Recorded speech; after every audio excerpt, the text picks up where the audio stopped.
Y en horario central recibimos a Fernando Medina, porque es un Fernando Medina con invitado. ¿Cómo andás, Nando? Bien, Sapo, Jorge, ¿cómo andan ustedes? Una de las figuras del mundo de la cultura que ocupan lugares importantes en esta administración, la que va concluyendo, es el periodista, escritor Valentín Trujillo, actual director de la Biblioteca Nacional, La Memoria del País. Lo invitamos para hablar de cómo la encontró y cómo la deja, y de si acaso le gustaría no dejarla, de un revelador informe que la biblioteca acaba de dar a conocer, Los números del libro, se titula. Datos estadísticos sobre la producción editorial en Uruguay. Eso también procede de la biblioteca. De cómo puede ser que la Biblioteca Nacional del Paraguay, esto hay que indagarlo, tenga una Biblia de Gutenberg y la nuestra no. De cómo viene la restauración de la fachada del histórico edificio. No sé si pasaste por ahí en los últimos días, Sapo. Se están yendo los grafitis, las rajaduras, el hollín. Yo creo que debería irse Sócrates, ya lo hemos hablado. Sí. Sócrates, Son dos, que ¿no? jamás escribió Están... un libro. El otro es Cervantes, pero sí. bueno, Cervantes está bien. Pero Sócrates, que jamás escribió. ¿Las rejas se van? Yo quiero a Borges. No se van las rejas. Finalmente... Que es un argentino. Sí, pero mejor que Sócrates, ¿no? Bueno, ahora ¿Vos apostarías por lo uruguayo? Bueno, sí, porque quiere meter un cuchara en todo lo que está diciendo. Finalmente, mientras ustedes discuten la salida de Raff o el acuerdo con Sartori, no han hablado de cómo el herrerismo ahora tiene su Ilíada. Herrera intelectual, 400 y tantas páginas, firmadas por, José Rila, Adolfo Garcés, Andrés Aspirós, Santiago Gutiérrez Silva, Pablo da Silveira, firmas muy diversas para este nuevo número de la revista de la Biblioteca Nacional. Valentín Trujillo, bienvenido, gracias por estar acá. Un gusto estar de nuevo con ustedes, gracias por la invitación. Fernando, Sapo, Valmeli, gracias por la invitación. No. Bienvenido. Un placer. La primera pregunta, si me lo permitís, Sapo, me la reservo, es en dos partes. Parte 1. Está más politizado que nunca el debate a propósito del Estado y la cultura. Parte 2, ¿integrás alguna lista del Partido Nacional de cara al próximo 27 de octubre? Como para arrancar tranquilos, Sí. ¿no? Yo Bien, creo que perfecto. rápidamente te diría, Fernando, no a las dos cosas. La segunda, no integro ninguna lista. Y la primera es que ojalá hubiera más debate cultural referido en la campaña, ojalá estuviera más metido, ojalá tuviéramos, un grado de profundidad mayor con respecto a los temas culturales que tiene el Uruguay, que creo que son muy necesarios, que deberían estar... Pero esto no es solamente una expresión de deseos, creo que efectivamente deberían estar más presentes entre la campaña y en los dirigentes. Y con respecto me gustó mucho, nunca lo había pensado hasta ahora, así que felicitaciones por el hallazgo, lo de la Ilíada de Herrera, porque tuvo una vida, efectivamente, yo diría que más que Ilíada es una odisea. Es una vida aventurera absolutamente llena de vaivenes. La odisea del herrerismo. Sí, exactamente. De Herrera, te diría, ¿no? Porque ¿a qué le llamamos herrerismo? Eso es uno de los posibles debates para precisar el significado del término. Pará, y lo otro, entonces no te molesta aún en el entrevero entre la discusión sobre la cultura, que en realidad es sobre la política. No te molesta, decís que incluso que haya más. Sí, es que tampoco ha habido grandes debates, ¿no? ¿Tú me estás hablando directamente en la campaña o me estás hablando a lo largo del periodo o en los últimos años? Cuando tenemos casos de esos que llegan a los titulares y tienen que ver con la cultura, parecería ser que lo que los vuelve relevantes y que provocan entonces muchas expresiones es que tienen que ver con la política y con los bloques que en todo caso se podrían estar enfrentando en ese debate. Sí, pero un ejemplo así concreto de algo fuerte que haya ganado la agenda. El y que tenga que ver con la caso cultura. del profesor Musso en Bellas Artes, ¿no te parece un ejemplo? Sí, pero eso... Sí, a ver, porque es un actor que se mueve dentro del ámbito cultural o académico, en todo caso, ¿no? Pero yo creo que dividiría ahí un poco la universidad de lo plenamente cultural. Sí, en este caso el profesor es efectivamente un artista que, no sé, que se le cruzó por la mente en ese momento y dijo esa barbaridad. Pero... es como un chisporroteo, no es una cuestión ni de política cultural, ni de proyecto, ni de... ¿Qué te parecen los gastos en la intendencia, por ejemplo, traer a Lali a hacer un show, ¿no? Pero, perdón, y las voces que dicen... ¿En cuál? ¿La intendencia de Montevideo? De Montevideo, sí. ¿Por qué gastar...? Hay otras. Obvio. ¿Por qué gastar en eso? Creo que, o capaz que si querés, TV Ciudad, hay gente, pienso, hay un edil nacionalista que muchas veces insiste sobre, bueno, Diego qué Rodríguez. claro, porque una intendencia debería tener un canal municipal, tomando en cuenta que ya existe Canal 5. Está bien. Capaz que eso es la que yo Sí, pero ubico ahí- como hablamos- más hablamos- rimbombante. Tiene que ver más con creo que lo que plantea Claro, porque lo que Valentín. decía Jorge era uso de recursos, Claro, que es una ninguna cosa es una propuesta. relativamente, es como una descarga, ¿no? Sí. Medio. En el cine actualmente tenés un debate sobre política cultural. Acá vinculada al Cinemateca. cine. Ahí sí tenés un debate sobre formas de encauzar los recursos para, Sin dudas. digamos, ahí No. sí tenés una discusión un poco más profunda sobre cómo gestionar los recursos finitos No, por supuesto. destinados a la producción nacional de cine. En este momento, además, casualmente yo represento al Ministerio de Educación y Cultura dentro del directorio de ACAU. Ah, bueno, ahí tenés. Sin dudas, y creo que Facundo Ponce y el equipo que está trabajando en ACAU está haciendo un trabajo maravilloso y ha conseguido algo histórico, que es una serie de recursos vinculados al proyecto PUA, en cuanto a, además de promoción, difusión, no solamente a nivel de descarga económica y de coproducción estatal, en este caso, sino además, bueno, con un proyecto además de preservación de una nueva sede para un archivo de la cinematografía uruguaya, creo que es muy destacable. Nunca se había planteado esto, así que lo veo bastante rupturista. Viste, pero te metiste solo un poco porque no sabía en realidad que estabas tan vinculado. Yo quería poner un ejemplo porque ya que estás. No, soy un hombre vinculado. Está bien. El comunicado de la Asociación de Directoras, Directores y Guionistas de Cine y Obras Audiovisuales de Uruguay sacó un comunicado señalando el descenso de la cantidad de estrenos y que lo vinculaba principalmente con dos factores. El debilitamiento de los fondos de fomento, que deja a las producciones dependientes del programa del PUA, que decías vos, y el propio PUA, que según esta asociación está implementado de tal forma que favorece a las producciones extranjeras con coproducción minoritaria que se presenta como nacionales. Profundiza mucho más. Sí, Digo porque justo no. trajiste ese tema. No estoy de acuerdo con eso, no es así. Creo que Facundo Ponce lo podría detallar con mucha mayor minucia. Digo, creo que hay un antes y un después de esto. Por supuesto, todo el mundo tiene derecho a opinar y todos los colectivos vinculados a la industria audiovisual pueden expresarse, pero digo, no es así. Basta ver los números y realmente los números dicen otra cosa. Ahí está, Manolo Nieto incluso habló en una nota en la diaria profundizó un poco más sobre el tema, pero bueno, no nos íbamos a meter. Gran director, me gustó muchísimo el empleado y el patrón. Bien. Pero no estoy de acuerdo con sus afirmaciones. Valentín, Perfecto. en grandes titulares, ¿cómo la encontraste a la biblioteca? ¿Cómo la dejás ahora? Y después la pregunta siguiente más lógica, que es si te gustaría continuar en el cargo a partir de Bueno, marzo venimos de con 2025. Preguntas pareadas, viene la cosa. A ver, la biblioteca, creo que te haría un pequeño agregado a la primera parte de la pregunta. Porque no solamente fue cómo encontré la biblioteca, sino la, digamos, obligación del destino de tener que rearmarse a partir del viernes 13 de marzo Pocos días después del de que tomaste el 2020, cargo. Sí. donde la pandemia, bueno, paralizó el Uruguay, paralizó el mundo y nos generó un desafío gigantesco que fue el de tener que gestionar la Biblioteca Nacional del Uruguay Cerrada. con las puertas cerradas. Sí, ¿te acordás que nos físicamente? visitaste en aquel momento? Absolutamente. Sí. Y todo lo que eso disparó y obligó a tener que tomar un nuevo rumbo y a intentar, en la medida de las posibilidades, con un montón de limitaciones,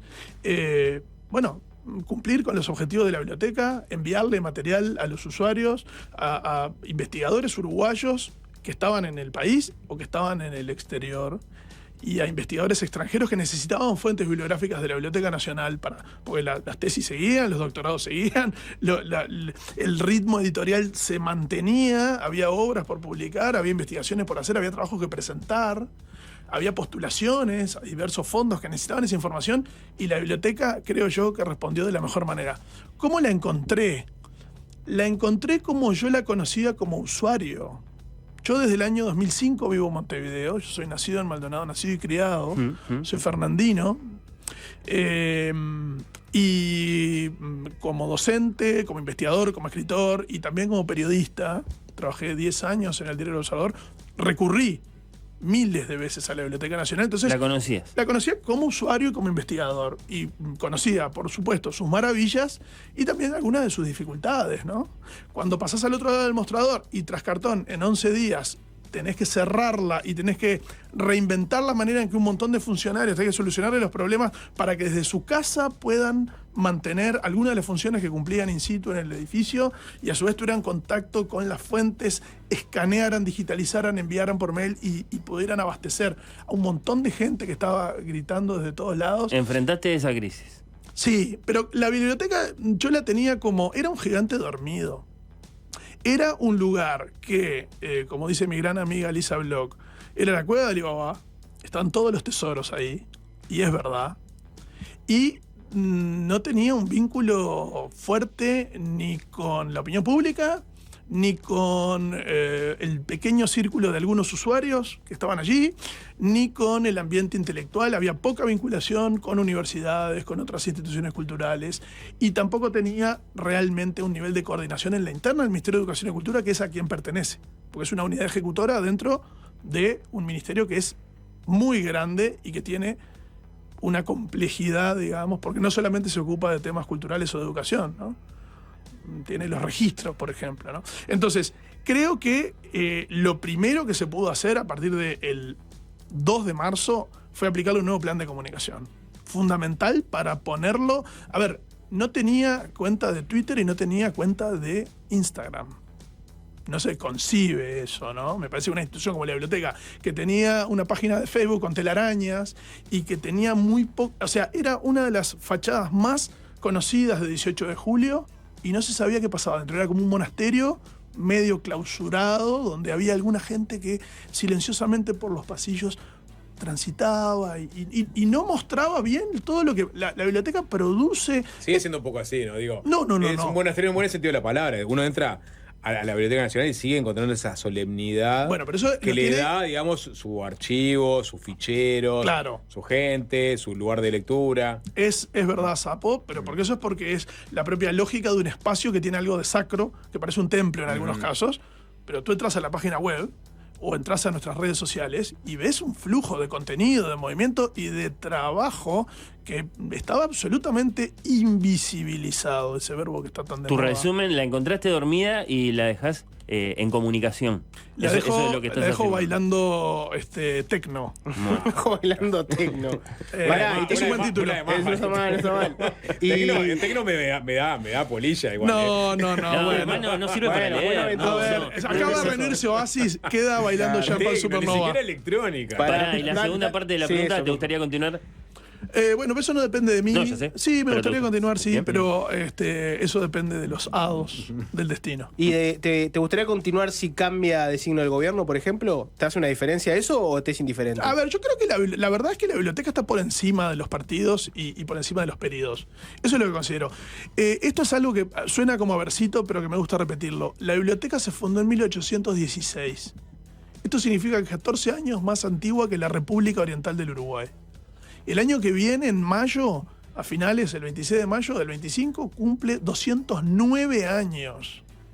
Inevitablemente tiene que estar por encima de periodos de 5, que son cortos. En todo No caso, es lo que viene pasando en los últimos periodos de 5. pero, a ver, pongámoslo en términos prácticos. Si a mí el 28 de febrero me tocara dejar el cargo y pasar la posta, pero con mucho orgullo lo haría y haría una transición además organizada, fundamentada y coordinada, que es algo que lamentablemente yo no tuve.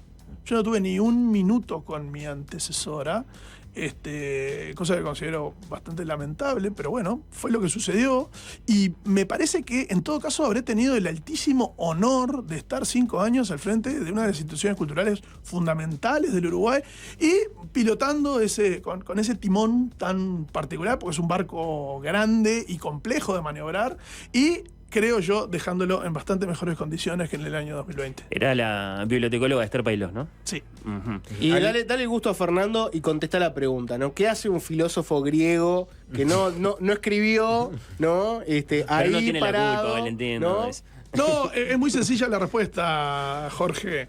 Es un regalo. No de me la- lo contestes a mí, contestéselo a Fernando, que es el picante que lo quiere No, sacar de ahí. yo vi que estaba se lo sacando contesto, graffiti. A ver, yo se lo bueno. contesto al que está escuchando, Perfecto. porque es lo que corresponde, más allá del amigo Medina. Esto es un regalo, es un obsequio de la colectividad helénica. Me parecería una ordinariez, una falta de respeto a la colectividad griega, a la que tanto adora en cuanto a su literatura, el Sí, amigo claro. Medina, ¿no? Hablando de la Ilíada y la Odisea, ellos hicieron este regalo en el año 93. Es una estatua de Sócrates, que es la que si uno se para de frente, para darle referencia a los escuchas, así seguimos con el tecno, que está a la derecha de la entrada de la biblioteca, y es un Sócrates que está con el dedo índice, la mano derecha, apuntando a la tierra, y según nos comentaba la gente de la comunidad helénica, está diciendo como que la verdad está aquí en la tierra. Odiaba los libros, Sócrates. Pero Eso pará, lo sabemos si por viene, Platón. si viene un representante de la comunidad Beat y te dice, quiero darte una estatua de Burroughs, ¿la pones o no? Bueno, en algún habría que verlo. Habría que, yo lo valoraría desde el lado estético. ¿Dónde Bien. colocarlo? Me quedo una Sí. colgada, ¿no? Porque es verdad, lo que vos decías que rompe los ojos una biblioteca que no tuviera redes sociales, que no tuviera presencia online. Y hoy en día yo conozco gente que, yo qué sé, ponele, es socia de una biblioteca en Estados Unidos, donde saca un audiolibro y en simultáneo está en algún país de Europa, donde se bajó un PDF de algo y acá en la biblioteca tiene un libro físico. ¿Cuál es la presencia online de la biblioteca cuando yo, por ejemplo, quiero acceder a audiolibros o archivos? Pues, te digo porque capaz que mucha gente nos está escuchando y sigue teniendo la imagen de que vas físicamente, sacás tu libro, etcétera, y se terminó. Sí, es verdad. Y gracias porque me das la oportunidad además de pasar el chivito y decir que invitamos a quienes estén escuchando y estén interesados, son curiosos o son bibliófilos, a entrar en la web de la Biblioteca Nacional, es www.bibna.gub.uy, y la verdad es que hay para navegar horas y horas y horas, hay mucho material digitalizado. Hay de los últimos proyectos, de los que nos tiene más orgullosos, hay un proyecto de digitalización de prensa del interior del siglo XIX y primera mitad del siglo XX. Hay colecciones de los 19 departamentos que están allí colgadas, muy antiguas y muy atractivas. Hay libros, hay afiches, hay fotografías. No olvidemos que la Biblioteca Nacional tiene un gran acervo de imágenes, ¿no? Materiales especiales, que es la sección donde están las fotografías. Tiene una bóveda que en condiciones de preservación excelentes, de primer nivel, están allí, por ejemplo, negativos de la Guerra del Paraguay, ¿no? El archivo literario tiene, por ejemplo, unos negativos, por decirlo de alguna manera, el soporte de una colección, 900 fotos del hermano de Elmira Agustini, Santiago Agustini, cuya soporte es el vidrio. O sea, es una época previa al negativo. Cuando nos visitaste en 2021 nos contaste que una de las primeras cosas que habías ido a ver cuando te tocó ser de pronto el director de la biblioteca habían sido los cuadernos de puño y letra de Francisco Acuña de Figueroa. ¿Te parecía uno de los grandes tesoros que tenían? Absolutamente. Ahora, pasó tiempo, ¿descubriste algunas otras cosas? ¿Hay alguna otra cosa sobre la que te gustaría llamar la atención? ¿Esto está en la biblioteca? Bueno, sí, sin dudas. El archivo literario, que es una de las varias secciones importantes de la biblioteca, tiene características de museo. No solamente tiene 190 colecciones de papeles personales de los grandes intelectuales uruguayos de todas las épocas, sino que tiene objetos. Sí, el vestido de Elmira, por El ejemplo, lo pude vestido ver en de vivo. bueno, el vestido de bodas de seda de Elmira Agustini, tiene una trenza de Elmira Agustini. La muñeca. Una muñeca que parece sacada de Chucky. Sí. Es una muñeca de yeso bastante tétrica. ¿Califica de tesoro eso? Sí. sin duda. Yo quedé bastante impactado. Pero, por ejemplo, Sí, hay una interesante colección de máscaras precolombinas de Ángel Falco, que en este momento están en el MAPI. Hay un sable de Eduardo Acevedo Díaz. Tenemos la famosa jeringa con la que se inyectaba morfina Julio Rey en la foto icónica. De verdad que hay algunos elementos que son sorpresivos, digamos. Por supuesto que el énfasis está puesto en el soporte del papel. Podríamos resumir la biblioteca como una infinita colección de papeles, pero además se abre, tiene una colección de numismática, o sea, monedas, tiene sellos, tiene una gran pinacoteca, una colección de cuadros muy importante, óleos, tiene grabados, en fin, tiene características de museo. Pero ¿es amigable al público en ese sentido? ¿En sentido museístico no? A ver, hay secciones que inevitablemente están recortadas para investigadores, ¿no? No puede ir cualquier persona a ver los manuscritos de Acuña de Figueroa. Y está bien que sea así, ¿no? Porque primero por el valor patrimonial, porque hay que saber cómo manejarlos, porque hay que tener un cuidado particular y porque hay que justificar una investigación que haga verlos. No son materiales de amplia llegada, digamos, Paso ¿no? chivo hoy de noche en Periodistas. Van a poder ver las 4 páginas arrancadas de los manuscritos de Acuña Figueroa.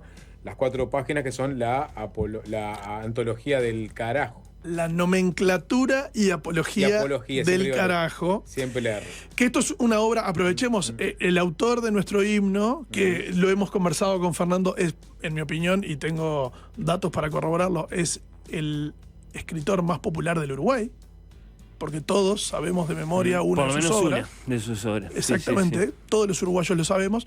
Y que también es tu antecesor, porque supo dirigir la biblioteca. Es verdad, estuvo al frente de la biblioteca en la época del Sitio Grande, durante la Guerra Grande. Pero no, además de tener unas composiciones de himnos y que con exaltar un gran valor y solemnidad, también tuvo entre sus varias vetas la beta erótica la picaresca. y la cómica, porque este es un poema que habla de diversas maneras de llamarle al pene, al miembro al pene y viril. a la vagina también aparecen algunas versiones de... Medio soterrada Sí. también. Sí, 72 formas de llamarlo. No con al esas pene. palabras, con palabras mejores, ¿no? ¿Que el carajo? Sí, claro. No, obvio, no, sí, vos, todas las que conocés Todas. Y otras, porque y otras que no conoces. hay algunas quedaron por el camino. que obligan a ir al diccionario.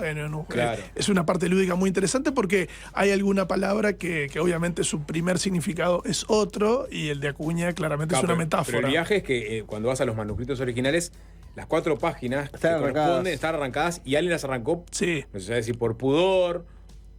Yo tengo mi propia teoría. Sí, sí, todos tienen su teoría. Bueno, o hay 2 teorías por Es Vean el, los título, es periodistas. el título que le puso Andrés Olveira a su libro 4 sobre la páginas historia del arrancadas. humor. Podemos hablar- Estuvimos en la biblioteca con Andrés justamente y pudimos ver ahí. Una Sí, más página. bibliofílica antes de una pausa que supongo que hay que Sí. hacer.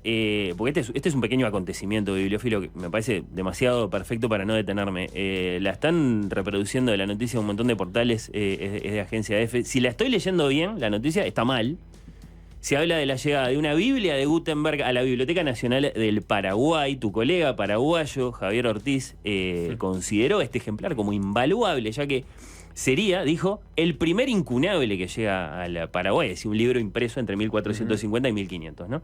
Después, con más detalles, venimos a saber que se trata de una réplica de la Biblia de Gutenberg, con las 42 líneas, con las hojas de algodón, pintada a mano, todo tal cual, pero que unos señores italianos de una fundación, expertos en caligrafía, que le regalaron una al Papa, bueno, no sé, ahí esa historia, la hicieron ahora. Lo que significa, Valentín, confirmámelo, por favor, que entonces no es un incunable. No, y te voy a dar un Sí. dato directo de un grupo de WhatsApp al que pertenezco, que es el de Avinia, que es la Asociación de ¿Y ahí está Bibliotecas Javier? Nacionales de Iberoamérica. Y acá está mi amigo Javier Ortiz, que comparte la noticia de ABC. Sí. ABC de sí. España, Paraguay, y ABC la noticia dice, Biblioteca del Paraguay exhibe la única réplica de la Biblia de Gutenberg. O sea que ya él le está diciendo que es una Claro. réplica. Sí, bueno. Creo que es pero- un error del cable ahí, no sé, el que Sí. referías. Igual si lo No, no, tuvieran, ¿por es- qué te molesta? Te corroe la Muy de envidia. paraguayo Dejá. presentar réplica y no el original, ¿no? Me parece. No hagan eso. Yo no lo dije. Bueno, No, Valentín. No, Yo- absolutamente. Los hermanos paraguayos con los que tenemos una gran relación histórica, además. No fue para decir eso que traje esto, sino para preguntarle a Valentín si nuestra Biblioteca Nacional sí tiene. Tenemos una Biblia alemana. Una Biblia alemana. Tenemos una Biblia alemana impresa por Gutenberg. Ajá. Efectivamente, se llama, exactamente, yo le comentaba a Fernando antes de empezar, no es una, el término no es Biblia, porque en principios del siglo XVI, por lo menos en Alemania, no se utilizaba la palabra Biblia, que es una palabra claramente de etimología griega. Aparecen de nuevo nuestros amigos griegos. Se llamaba Deutsches Heiligbuch, o sea, el libro sagrado alemán.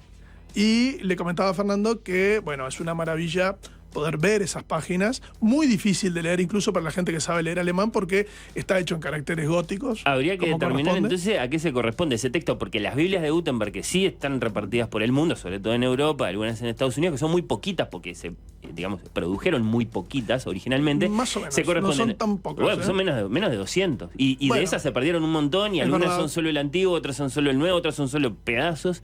La cuestión es que nuestra Biblioteca Nacional sí tiene, por ejemplo, esa Biblia que vos decís. Exactamente, sí. Para quienes, además del vestido Y aparte- de Elmira, quieren saber si hay No, y además se guarda. cosas verdaderamente antiguas. Sí, por supuesto. Bueno, tenemos, si ya que me hacen el centro, puedo hablarles del libro más antiguo de la Biblioteca Nacional. ¿Cuál es? Es un cantoral gregoriano del siglo XIV. Ujú. No es de papel, Ese es anterior a la imprenta. anterior a la imprenta y tan anterior que ni siquiera es de papel, es de pergamino. Pergamino es un material, para que no lo sepa, es piel de cordero o de cabrito, en algunos casos nonato, ¿sí? Se sacaba el feto de la cabra o de la oveja y se lo estiraba, se lo barnizaba, y encima de eso se hace un pentagrama es un cifrado con una clave anterior a la clave de sol, por ejemplo. Estamos hablando de Sí, sí, 1300 claro. y Sí, pico, sí. ¿no? Esa maravilla está guardada en una caja particular. ¿Quién la donó? Libre ¿Quién de la, gracia. quién la incorporó? Bueno, esa es una gran pregunta. El Merelo, que es un investigador, es un coreuta investigador uruguayo que vive en París, escribió su tesis sobre, hay por lo menos 3 respuestas, hay 3 orígenes. Pudo haber venido de un monasterio en Málaga, luego pudo haber sido copiada en las misiones jesuíticas, o hay una referencia de un libro muy similar en un monasterio de Bogotá, actual Colombia, entonces Virreinato de Nueva Granada. O sea que, en realidad, no hay una respuesta exacta. Creo que en eso es muy sincera la investigación también. Da para una novela. No se Sin pregunta dudas. eso. El Museo Británico no te dice, no, la saqué de. Eso te Me la callás la robé de boca Egipto, y no. queda ahí. No, pero ¿saben por qué me parece interesante el cuento? Porque es la seriedad y la profundidad de la investigación en realidad concluye que sigue el acertijo. Porque hay un momento que no se puede determinar. Lo que sí es que tiene un valor estético y nosotros invitamos a unas monjas de un monasterio que está en Ciudad de la Costa a que vinieran a interpretar lo que está allí. Los cantos pascuales, cantos de Pentecostés. Fue maravilloso poder escucharlas. ¿Se grabó eso? No, ellas pertenecen a un monasterio de clausura. En ese momento pidieron permiso especial, salieron, ¿sí? Es un monasterio que queda cerca de la interbalnearia, cerca del peaje de Pando. Y eran unas hermanas que, bueno, 2 de ellas con un acompañante accedieron a venir a la biblioteca y fue muy, muy impresionante esas notas del 1300 que volvieran a sonar, ¿no? Fue muy mágico. Eran cantos, sobre todo para la Semana Santa. Una última y hacemos la pausa. ¿Tenés el dato de cuál es el libro más pedido? Sí. ¿Cuál es? El libro no, pero sí el documento más pedido. ¿Cuál es el documento más pedido? Eso a nivel de la sala general, digamos, de la biblioteca. A nivel de investigadores, que en este momento bien. son los principales. El número 1 del diario El Día, de 1888, ahora dudo la fecha, el mes, pero ese es un diario y es un ejemplar muy pedido. Muy pedido, y creo que tiene que ver también con esto, ¿no? Ya que estamos hablando, Sí. cuando digo esto, hablo de la revista Red Intelectual, y también refleja un poco el panorama académico y la investigación histórica en el Uruguay. ¿Y de ¿no? ficción? ¿Sabes cuál es? El libro de ficción que la gente retira más de. Muy difícil. Quiero aclarar que no se pueden retirar libros de biblioteca, solamente son préstamos para leer en sala, ¿no? La verdad es que es difícil, Jorge, esa pregunta. ¿Te acordás cómo es, Jorge? No. Te lo bajan en el ascensorcito. claro. te lo llevas. En el montacargas. Sí, yo le digo ascensorcito. Yo tenía otro de dato amigo nomás. del documento más pedido. A ver. Un diario no sé qué diario del 1 de noviembre de 1987. Creo que viene envenenada. Bueno, es sí, un centro sí, envenenado. sí, no la cabe- pelota viene con mucho efecto, 1 de noviembre del 87. Buenas fotos. Yo me acuerdo, Sí, me acuerdo de a todo, diciembre a todo, del 88. Ese es muy pedido Sí, también. no tanto, creo que Bueno, Como menos. hay que hacer una pausa para Sí. mantener la a paz. los, Yo a los tengo- oyentes, vamos a bajar Yo, esto. yo Ay, tengo qué preguntas malvado. sobre el International Standard of Book Number, ISBN. Tengo preguntas sobre Herrera Intelectual. Hay preguntas de la audiencia sobre y hay zona el lúdica para funcionamiento. Valentín Tucci. Bien, Claro, y sí. sobre el funcionamiento hay No, y me gustaría, preguntas puntuales me gustaría agregar también, así a modo de masita, porque en 2 días. Bueno, está. En 2 días tenemos el Masita. fin de semana del patrimonio. Abre la biblioteca. El sábado vamos a tener una charla con el enólogo Martín Vigiano Vinos de Ayer y Hoy, es el enólogo de Cerro del Toro y de vino villano, además. Que es el tema del fin de semana del patrimonio. Es homenaje a los pioneros Arriague y Vidiella. Así que invitamos a todos los que quieran acercarse. El sábado va a haber una pequeña degustación y además de la charla, y el domingo va a haber visitas guiadas. Gracias. Es fácil desviarse.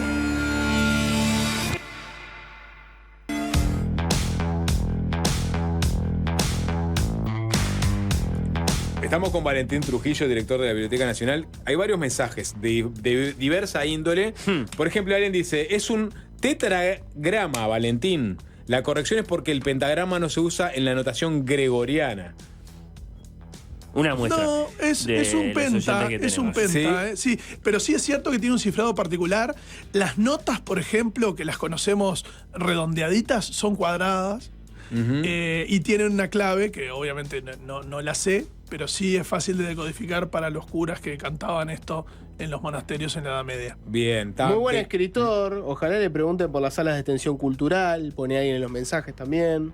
Bueno, gracias. La boca de Trujillo. Gracias por los elogios. Una cortita sobre la Agencia Nacional del International Standard of Book and Number, ISBN, ¿no? Que se encuentra dentro de la Biblioteca Nacional, es así, Valentín. En Uruguay el registro del ISBN, tan común en todos los libros, no es obligatorio, pero casi no hay, esto lo sé como librero, libros publicados que no tramiten esa identidad numérica. Luego, ¿quién es la licenciada Milagros Puentes? ¿Y cuál dirías que es el interés que tiene este informe que se presentó hace pocos días en la Feria del Libro y que es accesible en el sitio de la biblioteca? Los números del libro, datos estadísticos sobre la producción editorial en Uruguay. A ver, yo creo que estaría bueno explicar, a pesar de que hiciste una explicación veloz, digamos que el número de ISBN es una especie de cédula de los libros a nivel mundial. Es un número único que tiene cada libro en el mundo. Es una agencia cuya sede está en Inglaterra.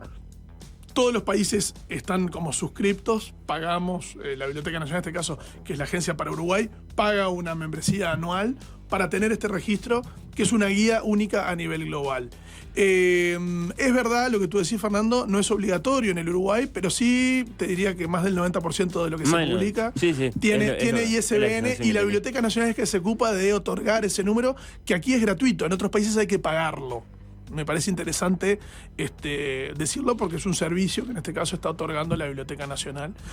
Milagros Puentes es, a quien les mando un saludo si está escuchando, es la encargada de ISBN y de su traducción también para revistas y periódicos, que es ISSN.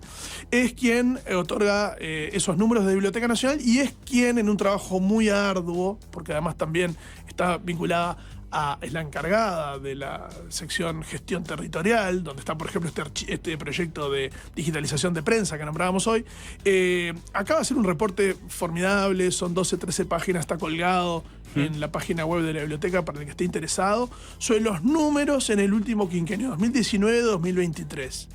¿Por qué 2023? Porque el 2024 todavía está en curso y todavía no están cerradas las cifras. Pero ahí se puede ver la progresión, el cambio, el efecto de la pandemia, tanto en los libros físicos en papel como en los libros digitales. Entonces me parece que, bueno, hay una división incluso por género, por temática de los libros en el Uruguay. Me parece que es un aporte que hace la biblioteca. ¿Cuántos libros nuevos dirías que se publican por año en Uruguay? ¿500, 1000, 1500, 2000, 2500, 3000? ¿Dónde lo sitúas ahora? Así, a tirar en boca. Autopublicados, obviamente. Los que tramitan esa identidad numérica. ¿Qué sensación tenés? ¿Viste? Te quedaste corto. Estamos arriba de 2000, ¿no? Valentín, ya hace tiempo. Es un número muy importante. Es un número muy importante no solo en términos relativos, digamos, ¿no? Sino cuando uno lo compara a nivel regional y a nivel continental. El año pasado hubo 2.808 títulos diferentes entre libros físicos y libros digitales. Ahora no me acuerdo la relación, pero son unos 500 más o menos los digitales, el resto son físicos. Para el Uruguay y para el ecosistema editorial del Uruguay son números muy importantes. Se supone en la cifra así por 10.000 habitantes está segundo Uruguay o algo así. Ahora estamos segundos, 8,1, solo sobrepasados por Brasil, que está con 8,7, pero porque Brasil en los últimos años tuvo un empuje desde la industria editorial muy, muy fuerte. Uruguay desde la década del 10 del siglo XXI venía liderando tranquilamente en torno a 7, largos 8. Pongamos en contexto, en un país referencia de la Comunidad Europea como España tiene 19 cada 10.000 habitantes, o sea que estamos un poquito menos de la mitad con respecto a Europa, pero sí a nivel destacado con respecto al continente americano, por supuesto de México hacia el sur, el ámbito del Caribe y toda América del Sur. Uruguay siempre fue referencia y es un caso de estudio además. Se pueden asomar para ver, por ejemplo, bueno, cuántos de esos 2.800 son novelas, cuántos poemarios, cuántos libros periodísticos, cuánto es literatura para niños. Es un informe interesante que así tal y como está presentado esta vez, yo por lo menos creo que nunca lo habíamos visto, ¿no? Y no con estos datos en 5 años sucesivos. Hablemos, Valentín, si te parece bien, de la Odisea, decíamos, ¿por qué no? O la Biblia, ¿por qué no? De los herreristas. Fue en la apertura de la última Feria del Libro de San José, en septiembre pasado, que la Biblioteca Nacional presentó el libro o revista Herrera Intelectual, a propósito de la producción del histórico líder nacionalista como ensayista y como historiador. Es el número 19 de la revista de la Biblioteca Nacional y es un homenaje a Luis Alberto Herrera en el 150 aniversario de su nacimiento, que se cumplió en julio del año pasado. Sí, es verdad. No es solamente un homenaje, es un abordaje académico. Bueno, sí. Eso, digamos, es fácil de concluir por las firmas que después tiene el libro. ¿Por qué igual es accesible para todo público. Y vos, Sí, para sin que dudas. la gente no se haga la idea de que es un libro estrictamente para académicos o expertos en el tema, una persona común y corriente el día de mañana quiere leer algo sobre herrerismo y es completamente accesible. Hay gente de la academia, de la política, que hace sus aportes. Lo que te quiero preguntar es ¿por qué pensás que es valioso este aporte? A algunos lectores capaz que les puede llamar la atención porque se acuerdan de la Tierra Charrúa o de la Revolución Francesa y Sudamérica. Y piensan que esos eran libros para blancos. No, a ver, varias cosas. No es un libro sobre el herrerismo, ¿sí? O eventualmente no es directamente un libro, porque ahí habría de nuevo que precisar de qué estamos hablando cuando hablamos de herrerismo. Bueno, varios de los autores lo discuten, ¿no? Exacto, porque Luis Alberto Herrera tuvo una vida muy longeva y a su vez, a pesar de que hubo grandes ejes transversales de su pensamiento y de su escritura, porque aquí se lo aborda como escritor, escribió más de 30 libros Luis Alberto Herrera, es un caso extraño dentro de la política uruguaya, y si bien hay políticos que tuvieron esa faceta editorial de escritores, ensayistas en todos los partidos, ninguno publicó tantos libros a lo largo de su vida como Luis Alberto Herrera. ¿Cuáles son los más valiosos? ¿La Tierra Charrúa está bien como Yo creo que hay muchos para destacar. Creo que, por ejemplo, el gran Pepe Rila, al que le mando un saludo grande, él aborda a Herrera por primera vez como un autor de la generación del 900. Sí. Lo que pasa es que hasta ahora los académicos que han abordado la literatura, sobre todo del 900, no han incluido la no ficción y la crónica. Por la Patria, que es sus memorias y sus recuerdos de la Revolución del 97 junto a París y Sarabia, es un gran libro de no ficción. Es su primer libro, además. La Tierra Charrúa, sin duda, es un momento muy particular, el año 1900. Había ese concordato entre Cuestas y Sarabia, ¿no? Uno desde Montevideo, el otro desde el Cordobés, en una situación de equilibrio político muy interesante que luego se quiebra en 1903 con la elección, con la primera vez que Valle Ordóñez accede a la presidencia y luego provoca obviamente la Guerra Civil del 4. Pero yo te diría el Uruguay internacional, sin dudas, la Revolución Francesa y Sudamérica, editado en París. Ese es el que quiso conocer a Roosevelt.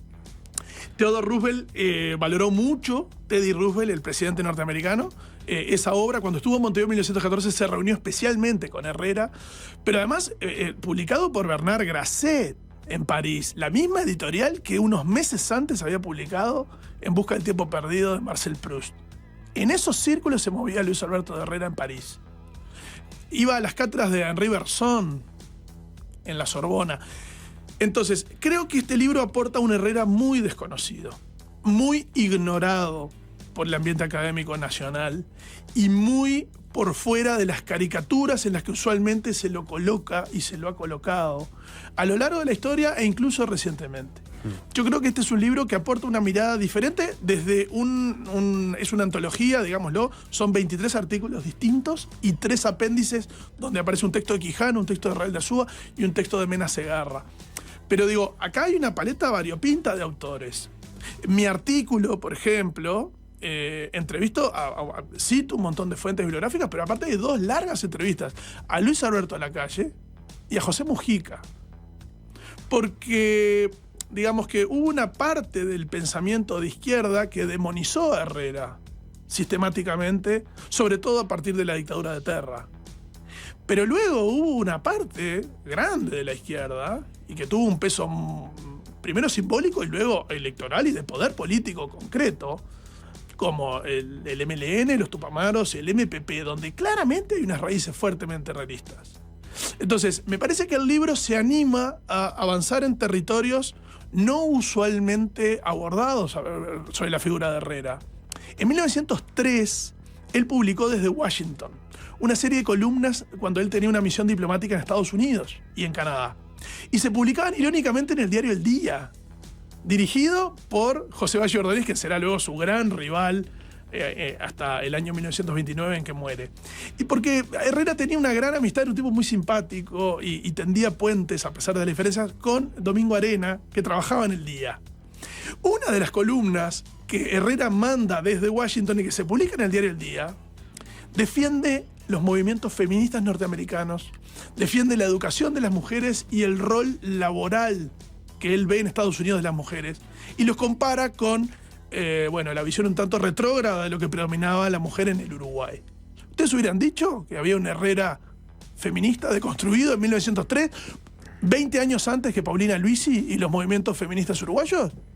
Bueno, lean este libro. Fito Garcés lo postula como una especie de paleo creador de la coalición en un momento. Me parece que sí lo leí bien. Me interesa porque Sí. incluso hiciste, elípticamente menciona a un aspecto que es desde las instituciones públicas, los partidos políticos, cuando alcanzan el gobierno, tratan de poner el foco, echar luz sobre artistas, intelectuales que de alguna forma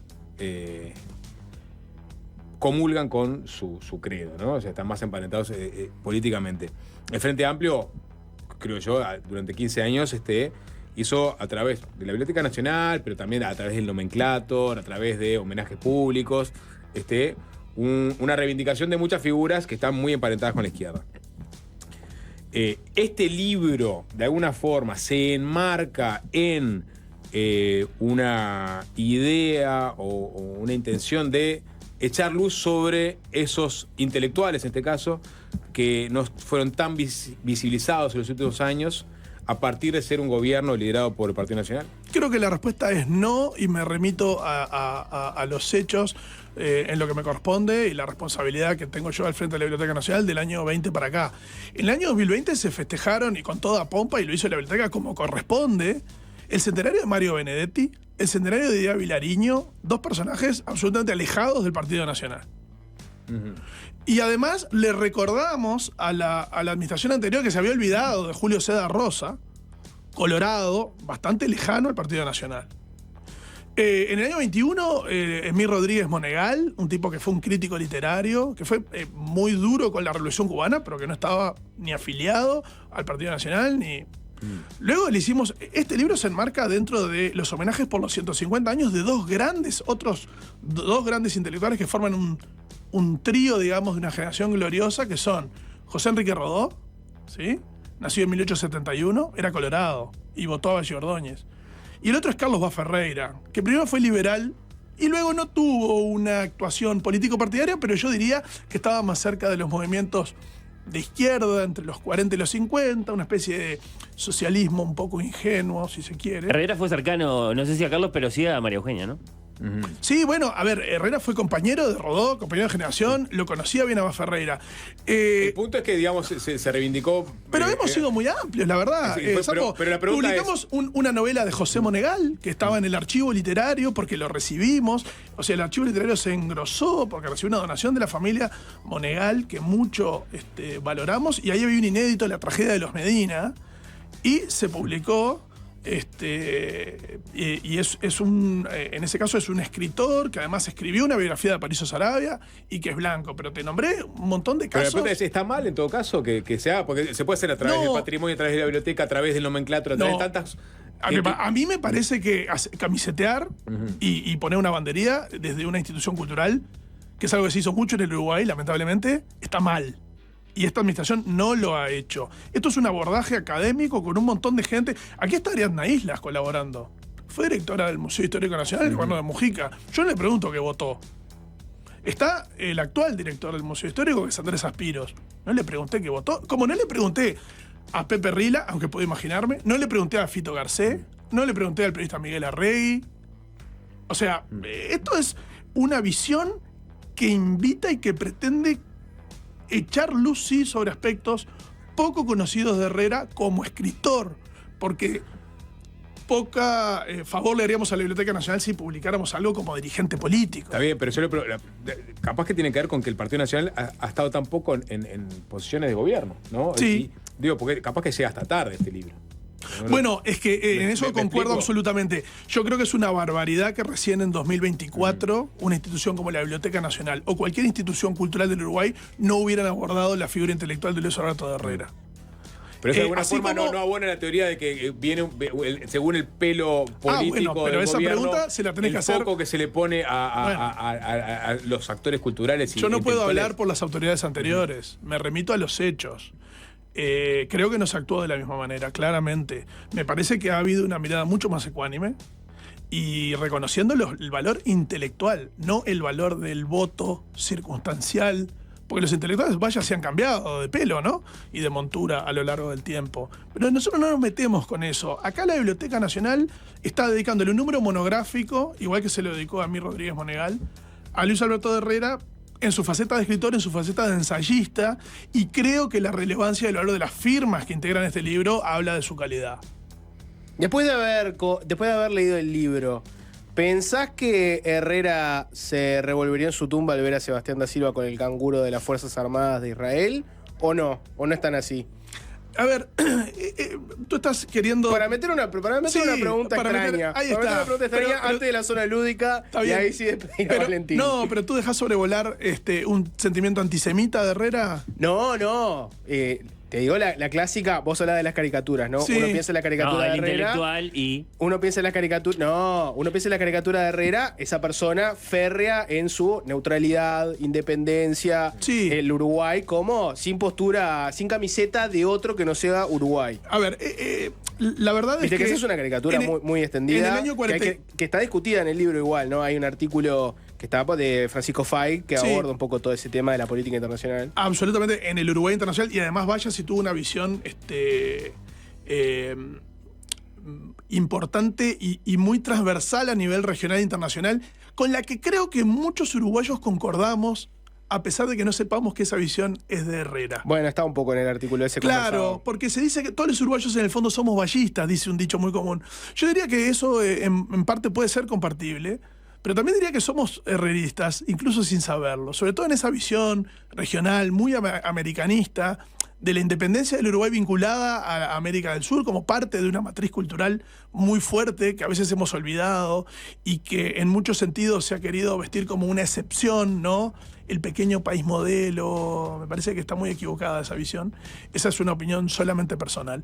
Pero sí, efectivamente, quería marcar que en el 47-48, cuando estaba en discusión en Naciones Unidas la propia creación del Estado de Israel, Herrera mandató a los legisladores de su sector para que en la Comisión de Asuntos Internacionales apoyaran la opinión de Uruguay, que luego termina traducida en el famoso voto de Rodríguez Fabregat en el Consejo de Seguridad, para la creación del Estado de Israel. Luego lo que se hizo en el año 39-40 sobre Herrera nazi fue una campaña horrenda del Partido Comunista, falsa, Ni me absolutamente. metí ahí, ¿no? Pero No, ya bueno, que te pero querés esa es mi meter. opinión. Está la ya que te frase querés de ni meter. las filas de los comunistas y una estrella más en la bandera. Es de ningún imperialismo. La frase dice algo ¿Cuál así es como exactamente? ni en las filas de ningún totalitarismo Ajá. ni una estrella más en la bandera del Imperio Americano. Ahí está. Esa sí es una frase acuñada por él. Absolutamente. Y por algo hay un montón de movimientos. O por Manini. No. Por Maini. No. Por algo hay un montón hay un amplio espectro dentro del abanico ideológico que va desde la derecha a la izquierda, pasando por todos los centros, centro-derecha, centro-izquierda, en distintos países, en Argentina muy notoriamente. No olvidemos que hay una reivindicación muy grande de Herrera como padre del revisionismo, ¿sí? De la escuela historiográfica que, bueno, pretende una nueva visión, unos nuevos ojos sobre el proceso independentista, sobre el siglo XIX, sobre la colonia y sobre la modernización de estas naciones de América Latina, en una visión contrapuesta a esa visión unitaria, centralista, muy porteña y muy montevideana. ¿Cuántas veces se batió a duelo? Por lo menos un par. Intentó 2 veces con Valle Ordóñez y en ninguna de las 2 tuvo éxito. Tuvo éxito porque Valle Ordóñez no aceptó el duelo. Con Baltasar Brum, entonces. Hubo un duelo con Brum. Supuesto fraude. Bueno, las claro, elecciones porque que perdió con Cerrato. ¿Estás diciendo que Exactamente. Valle Ordóñez corrió con Herrera? No, era el Él presidente, no solapamente podía lo dijo. aceptar. Él se amparó una vez en que era presidente y que no correspondía y que lo haría con gusto cuando dejara de serlo. Herrera lo convocó de nuevo cuando dejó de ser presidente y Valle no aceptó. Y luego una segunda vez en el famoso episodio de ¿Quién dijo miedo? Aquella columna en el diario El Día. Ahora Tenemos sí, la zona lúdica. Zona para Valentín lúdica Trujillo. para el director de la Biblioteca Nacional.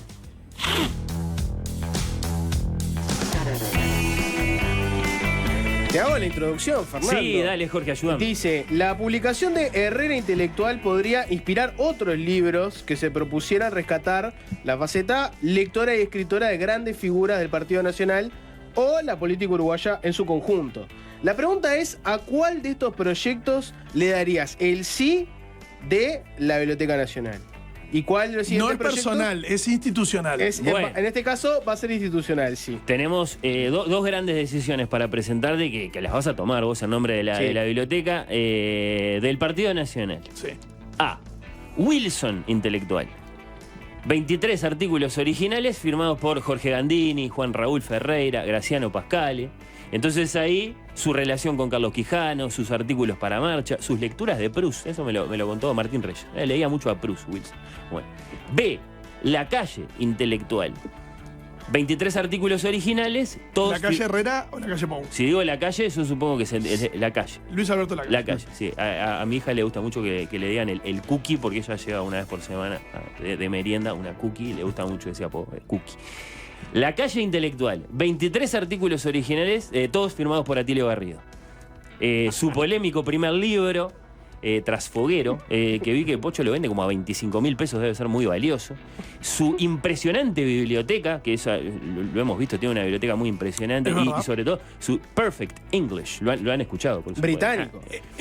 C. Es impresionante el nivel de inglés de Luis Alberto Lacalle. Es un actor, parece Anthony Hopkins. habla en inglés. Por eso. Pero no descartes la opción C y después elegís a ver a cuál de estos le das el sí de la biblioteca. La Calle Pou, intelectual. El bisnieto de Herrera no tiene tanto tiempo para leer, ya que a diferencia del autor de La Misión Ponzo, La Tierra Charrúa, etc., sí llegó a presidente.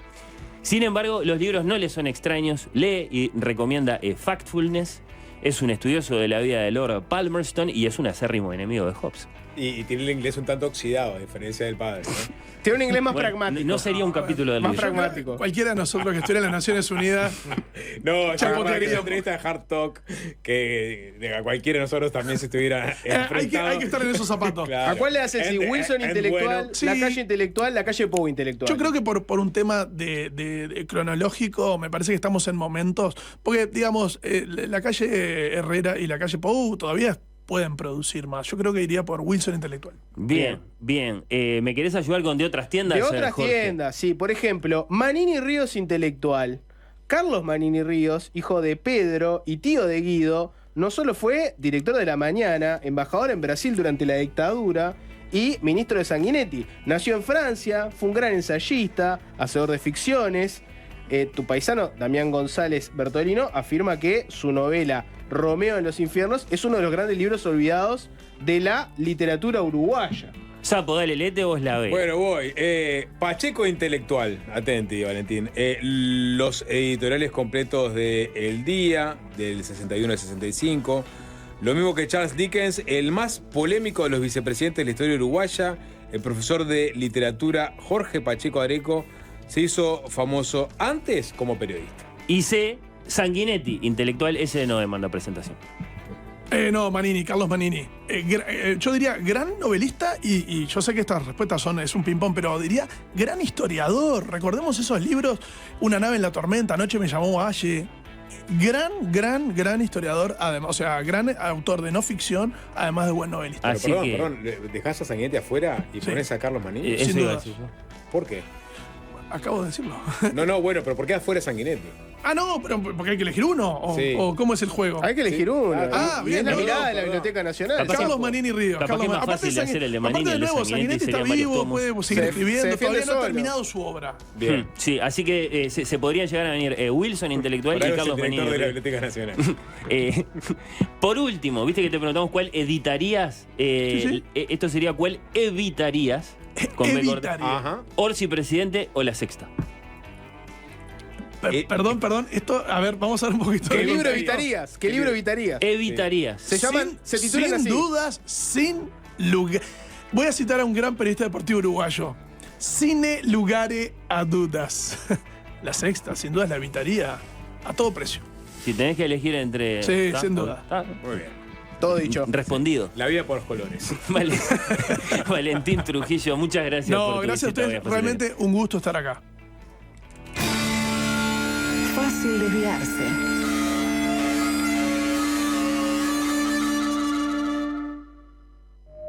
Atención Uruguay. Paren la mano, por fin.